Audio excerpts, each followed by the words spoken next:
अस्सलामुअलैकुम वरहमतुल्लाहि वबरकातुह। जब दुकानदार एक चूज़ा पकड़ने के लिए पिंजरे में हाथ डालता है तो पिंजरे में मौजूद सब चूज़े कुछ देर के लिए चूँ चूँ करते हैं, लेकिन दुकानदार बड़ी महारत से एक चूज़ा पकड़कर इसे ज़बह कर देता है। बाकी चूज़ों को लगता है कि चलो शुक्र है हम बच गए। पिंजरे से हाथ निकल जाने के बाद सब खामोश हो जाते हैं, लेकिन कुछ देर बाद वो हाथ फिर पिंजरे के अंदर जाता है।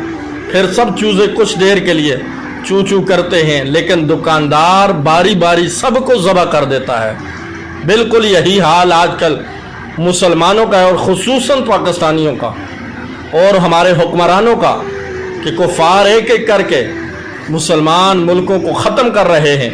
हम कुछ देर के लिए मज़म्मत करते हैं, हालांकि हमें अल्लाह ने ताकत दी है, बेहतरीन फ़ौज है हमारे पास, और मुसलमान पाकिस्तानी दर्द दिल रखने वाले हैं और जिहाद का जज्बा रखने वाले हैं, लेकिन उसके बावजूद हम हुक्मरानों की तरफ से सिर्फ मज़म्मत की जाती है। कुफ़ार को बदुआएं देते हैं, अपनी शानदार माजी याद करके अपना दिल बहलाते हैं, लेकिन अमली तौर पर कुछ नहीं करते और यही कहते हैं चलो शुक्र है हम तो बच गए। लेकिन एक न एक दिन हमारी बारी भी आने वाली है।